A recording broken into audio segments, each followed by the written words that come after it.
Hi loves, this is a second video that I am recording today. And the reason is because there is something inspiring that I feel I want to share with you. An insight.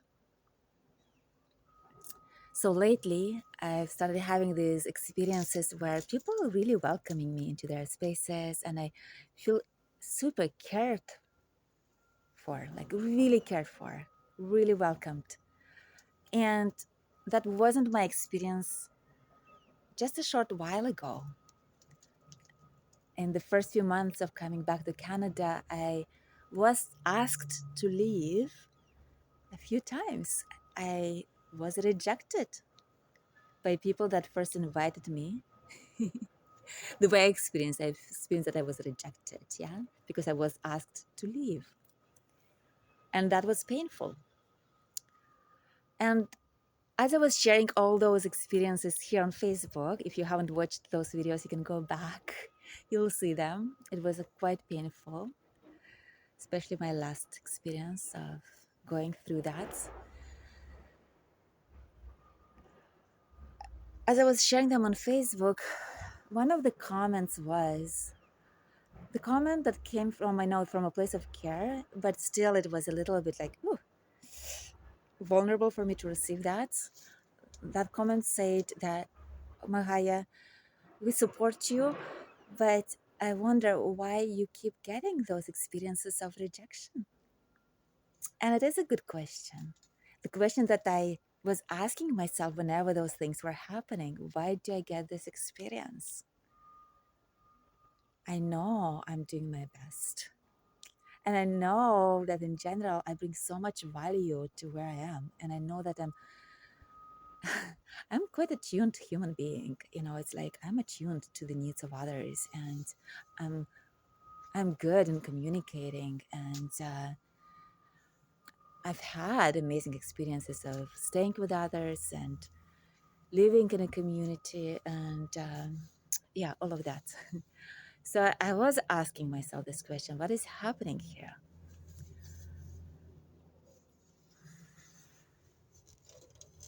And before I go any further, I want to say to you that just an hour ago, I received a message from a friend of mine.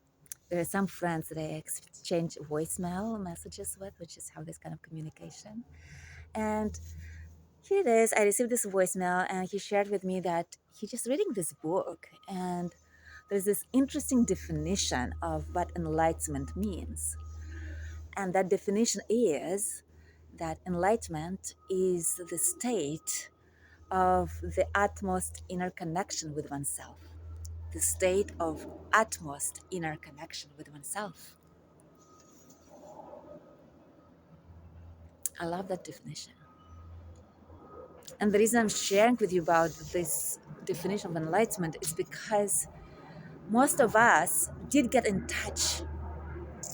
You know, we did experience that state at some time in our lives. Most of us, yeah, through meditation, or maybe by doing the things that we love doing, or maybe by working with psychedelics or plant medicine, whatever it is. Yeah, we've experienced the state of utmost, like true inner connection with our truth, with ourselves, with our beingness. And now it's the practice how we embody it moment to moment. How can we stay connected with ourselves even when we get challenged? And for myself, one of my biggest challenges is feeling rejected. Because the wound of rejection starts coming up in me, and I just fall into the stories. You know, I start separating from myself. I start doubting myself. I start questioning myself if I'm okay, if I'm the way I'm, what I'm doing okay, if I'm in my integrity, if I'm really okay the way I think I am, or if something is wrong with me. You know, I start going into these doubts. And those things in real time, in real life situations were happening. You know, the last one was where I was told, like, hey, you've got to leave. In 2 days, you've got to get out of here.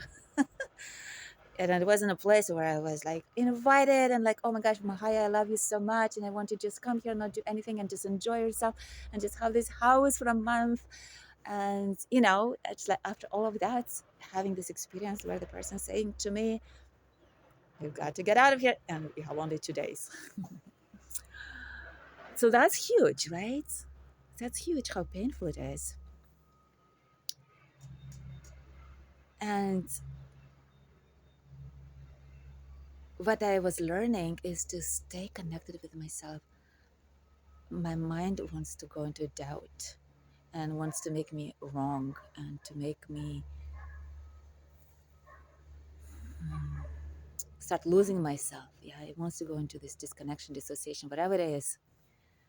And my practice at those times, those really challenging times for myself, when so much of me starts doubting myself and wants to lose the connection, is to practice to stay still in connection, to keep my heart open to myself and to whatever is in front of me, and to see how I can meet whatever is happening here from the place of attunement and kindness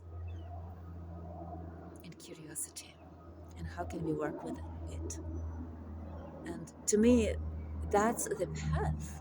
Like enlightenment is just the beginning. Yeah, it's like, oh, we've got into this place where we've felt this, and now let's do the work. Let's do the work. Let's see how we are doing it when the challenge comes up.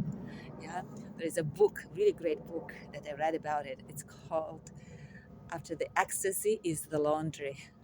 After the ecstasy is the laundry. So it's like you get this enlightened experience. Yeah, and it's like I've shared before, I feel like so many of us have accessed that in different ways. And then the question is like, how can we bring that into our daily life, moment to moment? How can we stay still connected, still loving, genuinely loving, not just a smile, but the whole inside is just falling apart. But the smile on the inside as well. The real kindness, the real tenderness, the gentleness with ourselves, no matter what happens, and the gentleness with the world around us, with the earth, with others. How can we walk that?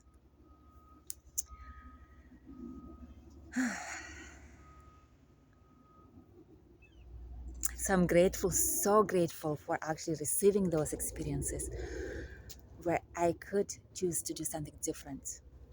Yeah,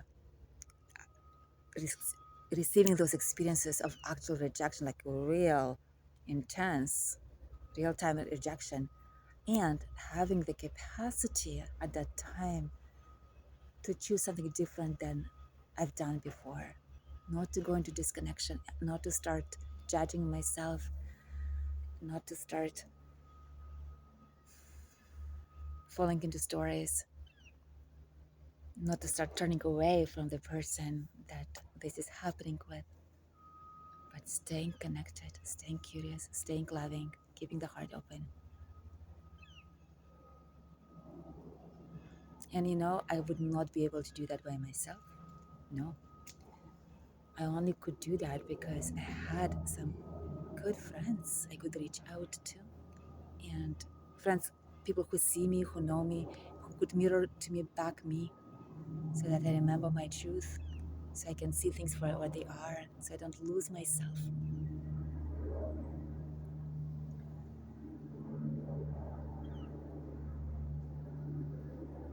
We're not meant to do it alone.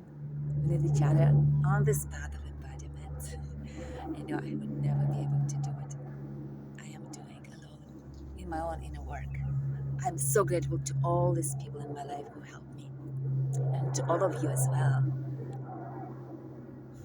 So great to share with you my path, to get your likes, to get your hearts, to get your comments. Thank you so much for watching, and let's keep walking. Let's keep trusting, knowing that we're all doing this together. We're never alone. You're not alone.